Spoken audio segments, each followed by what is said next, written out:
Él se caracterizaba por servir al prójimo, tremendamente, ¿no? Una vida para servir. Era un hombre excepcional. Hay muchos profesionales y muchas autoridades acá que gracias al padre Rebasa han llegado a tener su profesión. Eso quizás fue mucho más impactante que cualquier otra cosa que haya podido hacer. Y Lucho Rebasa, cuando predicaba, pues cerraba los ojos y hablaba de su corazón. Puede ser el sacerdote católico más querido de la historia de Cajamarca, tanto que el pueblo está a la espera de una posible beatificación. Rebasa, mitos y verdades de un venerado sacerdote. Jesús mío, quisiera ser santo para hacer al Perú más católico. Si vas a darme un pedacito del Perú que cultive para Dios, quiero amarlo con todo mi corazón. Al momento de la paz, corrían pues una cantidad bastante grande de niños a darle la paz, ¿no? Estaba en su parroquia o estaba saliendo, todo se encontraba con los niños, pues los niños corrían a saludarlo, a abrazarlo. Pero, ¿qué hizo el padre Rebasa para ser tan recordado? Tenía llena la iglesia de jóvenes. A la izquierda de la sacristía había un ambiente bastante grande, un salonazo, ¿no? Pues ahí por lo menos se albergaban unos 10, 15, pues, ¿no? Él me propuso ayudarme, brindarme un cuarto en su parroquia, ¿no? Nunca fuimos mantenidos gratuitamente, porque él se caracterizaba porque nos enseñaba el trabajo. Además de ayudar directamente a los estudiantes, se desprendía fácilmente de los bienes materiales para entregarlos al pueblo. Y él cuando iba a Lima, entonces llegaba bien elegante, pues. Él no le gustaba andar así, pues. Ya si había un joven, había alguien que necesitaba una camisa, necesitaba un saco, se lo regalaba, pues, ¿no? Y honestamente yo en alguna oportunidad pues también le decía, pero Luchito, ¿por qué haces eso? Si te lo han dado para ti, ¿no? Y él siempre decía lo mismo. Él lo necesita más que yo.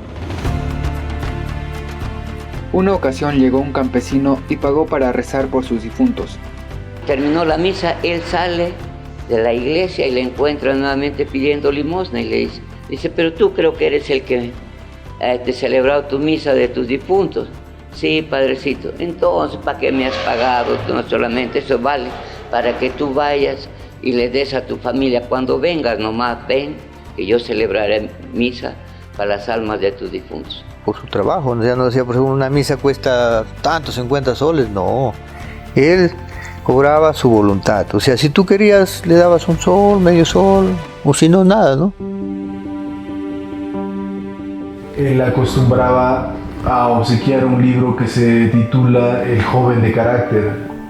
Por más talento que tenga, si uno no tiene ese suficiente carácter para hacer las cosas, yo creo que nunca ningún joven va a llegar a ninguna parte. Era su humildad y su sencillez frente a los más desposeídos de Cajamarca, 50, 80 universitarios, ¿no? que vivían aquí, que venían de Contumazá, de Tembladera, de Magdalena, de Chilete, ¿no? Su legado, ¿no? De haber ayudado a la formación profesional de muchos jóvenes de aquella época, ¿no? La finalidad de la comunidad Luis Rebasa Neira es mantener vigente el recuerdo del padre. El padre Lucho era una persona muy caritativa.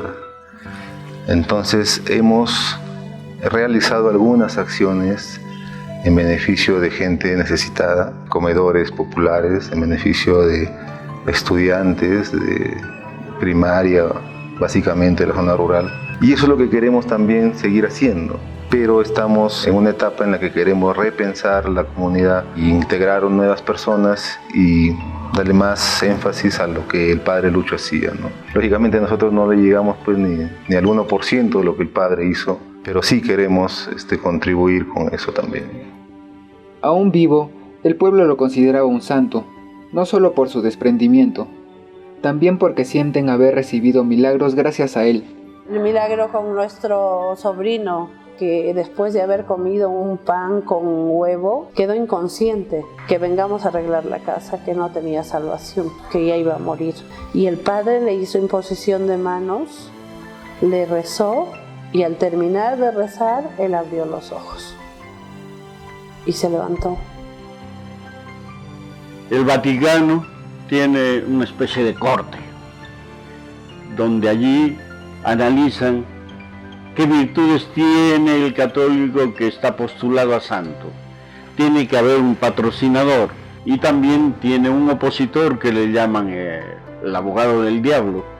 Si quisieran, por ejemplo, iniciar la beatificación del Padre, tendrían que, si a alguien lo ha sanado de cáncer, tendrían que llevar certificados médicos de cómo es que estuvo con cáncer y otros certificados donde ya no está con cáncer. Yo le tengo una gran fe. Me fui a pedirle, me iban a operar de un quiste. El doctor Díaz Risco me dijo a mí: ¿estás segura que te han hecho la ecografía antes de entrar a la sala? Y entonces me dijo: no hay nada. Y lo que hizo es ligarme.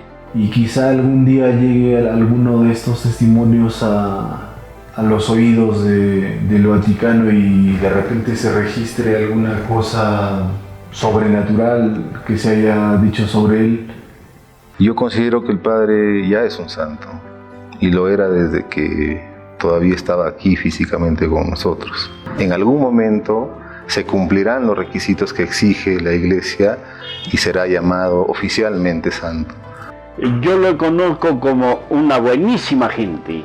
Ahora que sea santo, yo no creo en los santos, pero acá a él lo han colocado en el altar la gente. No ha necesitado aprobación eclesial de autoridades, ¿no? Todos lo consideran como un santo. En vida ya había mucha gente que le decía santo, ¿no?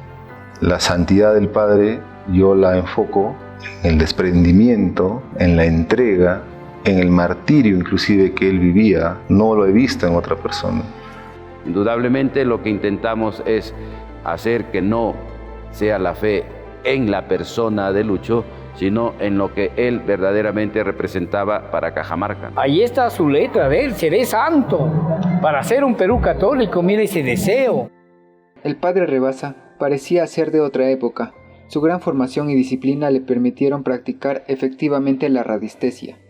Eso lo hacen personas que están entendidas en esto, pero casi siempre son religiosos. Sí, él inclusive a nosotros nos enseñaba, ¿no?, el manejo del péndulo, ¿no?, que no era otra cosa que una bolita con su hilo, ¿no? Él usaba su péndulo cuando era cosa de mucha importancia. Recuerdo que Rafael Hoyos Rubio viajaba en la avioneta por Piura y se cayó. Entonces nadie sabía el sitio en dónde. Vi los soldados que vinieron inclusive con cartas geográficas, todo. Le presentaron el mapa y él con el péndulo dicen que ubicó los cuerpos a donde habían caído esos personajes. Cuando fueron a ubicarlo estaba allí precisamente en la cordillera del Cóndor. Para bien o para mal, la gente empezaba a rumorear sobre los posibles dones del padre Rebasa. Uno de ellos, la levitación.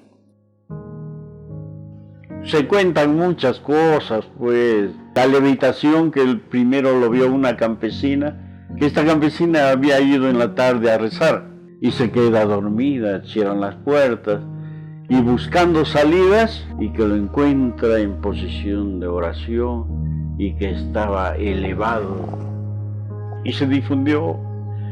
Y el resto, como para igualarse con la que había visto la escena, también decían que lo veían elevarse. Nosotros quizás hemos visto la película de San Martín de Porres y él hizo la práctica de la levitación. Entonces, ¿por qué el padre Lucho, si era tan bueno? ¿Por qué no podemos creer que él también hacía esas cosas? Yo fui un incrédulo.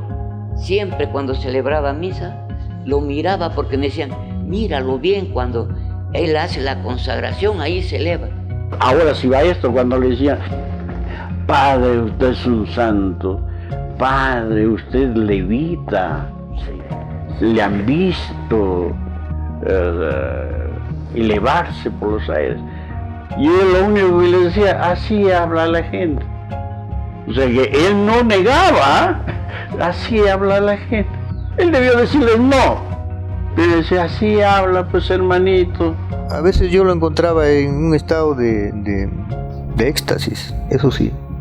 O sea, él descansando, pongámosle así, o en una concentración tremenda, ¿no?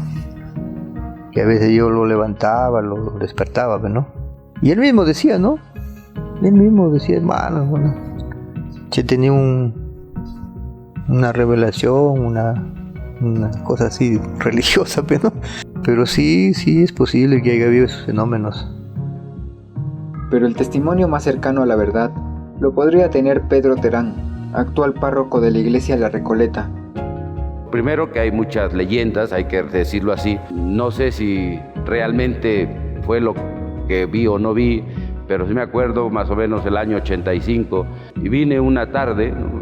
Y él vivía ahí arriba en el coro, ¿no? Detrás de un mueble, de un ropero y de una cómoda. Yo vine, me entré, ¿no? Y me puse aquí en el altar, que era aquí el altar, ¿no? Y me miré hacia arriba y vi a Lucho por encima de la cómoda, ¿no? Casi, o sea, yo primero pensé que era la cuestión visual, ¿no? Que a veces uno puede, y bueno, lo único que hice fue subir, ¿no? Y cuando subí, pues lo encontré sentadito ahí en su silla, ¿verdad? Y no hicimos más comentario, pero yo realmente me quedé un poco así, esto fue lo que vi o no lo que vi, ¿no? Entonces, y yo muchas veces le comentaba a él, ¿no? Conversábamos y le preguntaba, y siempre te decía lo mismo, ¿no? Decía, hermanito, eso no se habla. Aunque sea cada vez más difícil de creer, otra de las facultades con la que lo relacionaban era la bilocación, es decir, estar en dos lugares a la vez. A la misma vez que lo veían acá en Cajamarca, lo veían en Tembladera y decían, ¿cómo? Si el padre ha estado arriba, ¿cómo puede estar que haya hecho misa acá? Eso no creo que sea cierto. Es parte ya del cuento popular. Algo así como está sucediendo con Gilberto Vázquez, que le están dando facultades, pues, de santo, ¿no? Por decir, acababa la misa acá, 6 de la mañana, 7 de la mañana estaba yéndose a Jesús, ya a las 8 estaba celebrando misa en Jesús, ¿no? Rápido se transportaba, ¿no? Ya eso es fantasía, eso no podemos estar creyendo esas cosas, ¿no? Sin embargo, los esposos Bardales García narran el día en que el padre Rebasa los casó. Curiosamente, Cajamarca se enteró de la muerte del sacerdote un día después en la ciudad de Lima. Estaba desolada la iglesia y solamente se encontraba el padre adentro de la iglesia. Y le dijimos, padre, hemos llegado para que se nos prepare. ¿Y qué nos dijo el padre Socorro? No hay tiempo, hermanitos. Agarren ustedes una velita cada uno y en este momento los voy a casar. Fue así entonces que nosotros aceptamos. ¿Qué te dijo a ti, Socorro? ¿Recuerdas? No vayas nunca al aborto, hijita. Estate siempre al lado de tu esposo en las buenas y en las malas. Socorro, hermanita Socorro, tú cuidarás del hermano Noé y el hermano Noé cuidará de ti. Terminó, hemos salido y las noticias al siguiente día dieron que el padre Luis Rivasaneira había muerto en Lima. Nos encontramos sorprendidos porque si él no se había casado un día anterior y al día siguiente había muerto, nosotros nos encontramos muy sorprendidos. Y muy confundidos. Más que nada confundidos. Sí, porque la verdad que no sé entonces qué pasó, ¿no? Corríamos el riesgo que nadie nos va a creer, y tal fue el caso de mi hermana Susana, que ella es enfermera y lo asistió al padre Luis Rivasaneira. Y todavía me dijo, mis familiares, no seas mentiroso, me han pagado 150 soles por asistirle en las noches. Y ha sido la semana pasada él. ¿Y cómo te va a casar el día de ayer? Recuerdo observarlo al padre que estaba con la barriguita bien elevada. Seguramente que sí estuvo delicado, ¿no? Pero comentarle a otra persona nos manifestaron de que no había podido suceder porque el padre ya estaba en Lima delicado. Esto hizo que el que le suceda en la parroquia fue el padre Pedro Cáceres. Y le fuimos a comentar a los dos, Socorro, en forma siempre como que nos oriente, nos asesore. Y él dijo, no puede ser, eso no ha sucedido. Pero sí sucedió. Entonces, pero sí ha sucedido. Y digo, no pueden comulgarse hasta que ustedes se casen.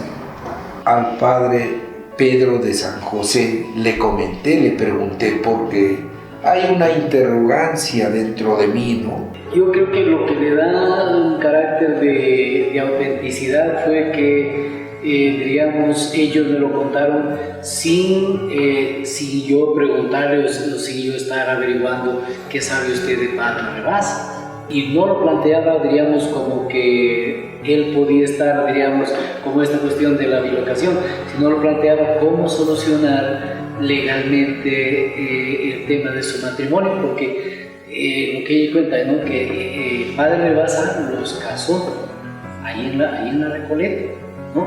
Pues, la verdad de las cosas es como si fuera un misterio, es un regalo de Dios.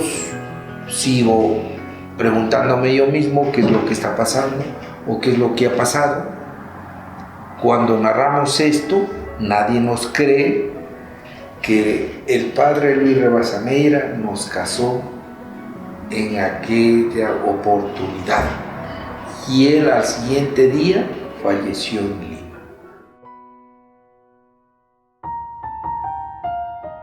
Muy triste. La gente lloraba. Eso fue apoteósico, realmente fue... yo creo que hasta ahora no se ha visto una cosa así, ¿no? Querían traerlo en carroza y la gente no se consintió. Lo trajeron en hombros. ¿Saben qué es venir desde el aeropuerto hasta Cajamarca en hombros? Parecía un mar humano. Todos recurrieron a la iglesia, era algo que enlutó a Cajamarca. En mano hasta la Plaza de Armas y regresarlo de la misma manera, o sea, eso significaba que estaba todo un mar de gente aquí hasta la Plaza de Armas, ¿no? Estamos muy agradecidos de eso porque el pueblo de Cajamarca sí se comportó a la altura de recibir los restos del padre Rebasa. En su mismo entierro, en su mismo fallecimiento y en su mismo, después de su entierro, venían unos olores, unas fragancias rosas, ¿no? Y no solamente una vez, sino que en varias oportunidades, ¿no? El perfume de rosa es aroma de santidad. Y la última vez que se hizo su misa de año, se sintió más fuerte, como decir, ya me voy. Me impactó esa canción que todos los asistentes entonamos. Tú eres mi amigo, tú eres mi hermano. Acompañó muchísima gente. Nosotros le llamamos nacer a la vida eterna. El padre Lucho nació a la vida eterna el 8 de abril de 1992.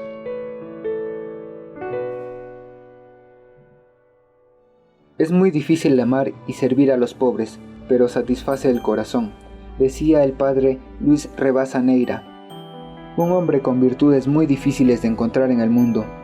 Vivió entre los cajamarquinos, los mismos que esperan su beatificación. Ciertas o no, las facultades sobrehumanas que se le atribuyen no deben opacar la obra de una vida llena de caridad.